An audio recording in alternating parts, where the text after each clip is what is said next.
Friends, సామాజిక నిర్మితి, సమస్యలు, ప్రభుత్వ విధానాలు. ఏకీకృత సిద్ధాంతం అనగా ఏకీకృత సిద్ధాంతంను నెహ్రూ ప్రతిపాదించారు. గిరిజనులను మానవ శాస్త్ర నమూనాలుగా పేర్కొన్నాడు. గిరిజనులకు రాజ్యాంగపరమైన రక్షణలు తెలుపు అధికరణలు 17వ అధికరణ, 25వ అధికరణ, 164వ అధికరణ, 244 అధికరణ. జాతీయ పార్క్ సిద్ధాంతంగా పేరు పొందిన ఏకాంత సిద్ధాంతం ప్రతిపాదించింది ఎల్విన్. క్లస్టర్స్ అనగా 5,000 అంతకన్నా ఎక్కువ జనాభా గల ప్రాంతాల్లో మొత్తం జనాభాలో 50% కన్నా అధిక గిరిజనుల జనాభా. దేబార్ కమిషన్ వీరి సిఫారసు మేరకు వేయడం జరిగింది. షెడ్యూల్డ్ కులాల తెగల కమిషన్ సిఫారసు. కింది వాటిలో కేంద్రం నుండి 100% నిధులు రాని పథకం గిరిజన బాలికలకు హాస్టళ్ల నిర్మాణ పథకం. పోస్ట్ మెట్రిక్ ఉపకార వేతన పథకం దీని గురించి ప్రవేశపెట్టడం జరిగింది. గిరిజన విద్యార్థులు మెట్రిక్ తర్వాత ఉన్నత విద్యను అభ్యసించడానికి. ఈ కింది వాటిలో గిరిజనుల విద్యకు సంబంధించిన పథకం ప్రధానమంత్రి గ్రామ సడక్ యోజన. కింది వాటిలో విదేశాలలో సాంకేతిక విద్య, సైన్స్ రంగాల్లో పరిశోధన కొనసాగించడానికి గిరిజన విద్యార్థుల కొరకు ఉద్దేశించబడిన పథకం national overseas scholarship scheme for higher studies abroad. పీటీజీలకు సరైనది. గిరిజనుల్లో మరింత వెనుకబడిన నాగరికతకు సౌకర్యాలకు దూరంగా ఉన్నవారు. దేబర్ కమిషన్ 1961. ప్రిమిటివ్ ట్రైబ్ లక్షణం అధిక జనాభా లిపి ఉండటం. పీవీటీజీల కొరకు సిసిడి ప్రణాళిక లక్ష్యాలు దారిద్ర్య నిర్మూలన, అక్షరాస్యత స్థాయి పెంపు, ఆరోగ్య పరిస్థితులను మెరుగుపరచడం, సంస్కృతి పరిరక్షణ. ఫాదర్ జేఈ గాస్నర్ లూథరన్ మిషనరీలు, కాన్స్టాంట్ లీవెన్స్ మిషనరీలు Roman Catholic, father Hoffmann Chota Nagpur Catholic mission cooperative society, Deccan Bapa Bhil Seva Mandal. బీహార్లోని గిరిజన ప్రాంతాల్లో సేవా కేంద్ర అనే సంస్థను స్థాపించిన doctor Rajendra Prasad, Shri Narayan Jha.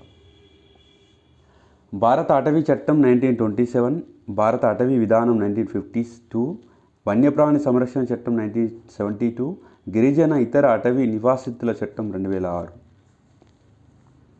The ancient society గ్రంథ రచయిత లూయిస్ హెన్రీ మోర్గాన్.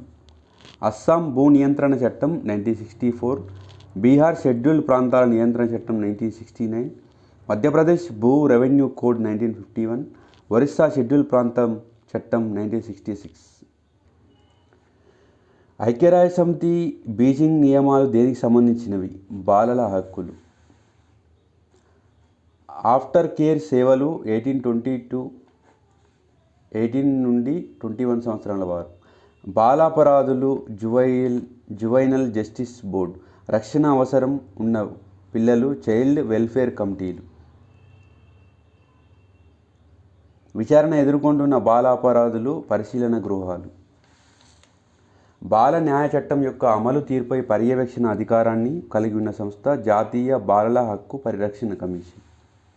బాల న్యాయ చట్టం ప్రకారం విధించే జైలు శిక్షలకు సంబంధించి అంశాలను సరిగ్గా జతపరచండి.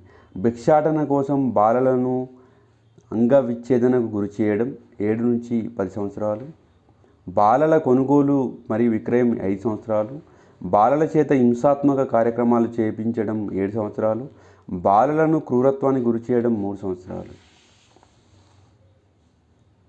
ఈ కింది వాటిలో మనుషుల అక్రమ రవాణాను నివారించేందుకు ఉద్దేశించిన సమగ్ర పథకం ఉజ్వల. ఉజ్వల పథకంలో పనిచేసే సిబ్బందికి ఎవరు శిక్షణ ఇస్తారు? NIPCCD. స్వదార్ పథకానికి సంబంధించి సరైన వాక్యం. ఈ పథకం ద్వారా విపత్కర పరిస్థితుల్లో ఉన్న మహిళలకు నివాస సదుపాయాలు కల్పిస్తారు. గృహహింస బాధితులైన మహిళలు సంవత్సర కాలం పాటు స్వదార్ గృహాలయందు నివాసం ఉండవచ్చు. బాధిత మహిళ కూతురిని కలిగి ఉంటే ఆ కూతురు 18 సంవత్సరాలు నిండే వరకు తల్లితో పాటు ఉండవచ్చు. తప్పిపోయిన బాలల కోసం ప్రత్యేకంగా ఏర్పాటు చేసిన website Khoya Paya. Track child పోర్టల్ని ఏ చట్టంను అనుసరించి ఏర్పాటు చేశారు? బాల న్యాయ చట్టం. ఈ కింది వాటిలో సరైన యోగేష్ అతల్ రాసిన గ్రంథం కుల నిర్మూలనపై the changing frontiers of caste. Doctor BR Ambedkar అభిప్రాయంలో అస్పృశ్యత అనేది అశుచి లేదా అపరిశుభ్రతకు సంబంధించిన ఒక భావం.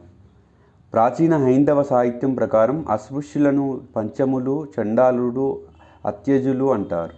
3 కరెక్ట్. సరైనది గుర్తించండి. కుల వ్యవస్థ ప్రజాస్వామ్య వ్యతిరేకమైనదే కాక అతి నిరంకుశ స్వభావం కలది అని రాసిన గ్రంథం social background of Indian nationalism. Desai కులాన్ని హిందూ మత ఉక్కు కవచంగా అభివర్ణించారు. కింది వాటిలో సరైనది. మతం, జాతి, కులం, లింగం, నివాసం ఆధారంగా ఉద్యోగ నియామకాల్లో ఏ పౌరునికి వివక్ష చూపరాదు అని తెలిపే ఆర్టికల్ 15 సబ్ క్లాస్ 1. సరైనవి గుర్తించండి. కుల అశక్తతల తొలగింపు చట్టం 1850, అస్పృశ్యత వ్యతిరేక మొదటి చట్టం, అస్పృశ్యత అపరాధ చట్టం 1955, 1976లో చట్ట సవరణ లేని పౌర హక్కుల చట్టంగా మార్చారు. షెడ్యూల్డ్ కులాలు, తెగలు వేధింపుల నిరోధం 1989 SC/ST అట్రాసిటీ యాక్ట్.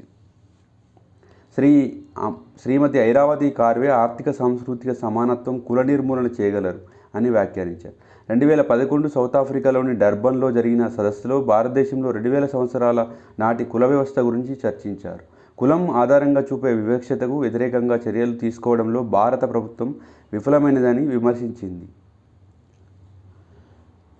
మెట్రో నగరాల పరంగా చూస్తే ఢిల్లీలో ఎక్కువ హత్యలు, నేరాలు జరిగినట్లు తెలిసింది.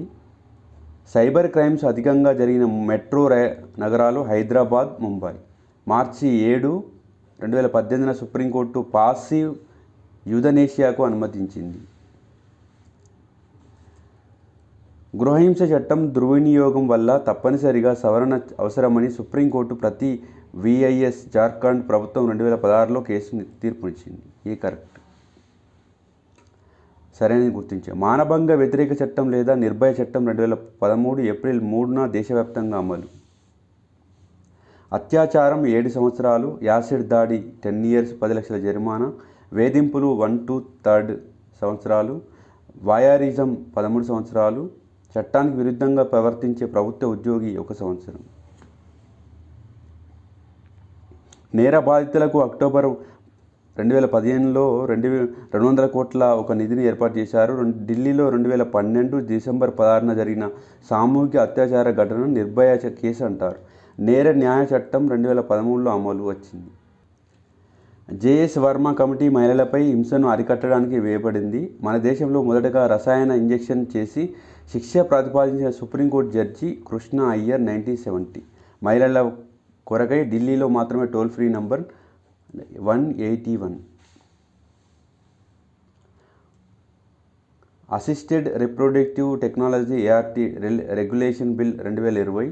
భారతీయ సంతతి దంపతులు 35 నుంచి 45 ఏళ్ల వితంతు మహిళ లేదా విడాకులు పొందిన మహిళలకే సరోగసీ అనుమతి లభిస్తుంది. Please subscribe to Telangana Pratibha YouTube channel friends.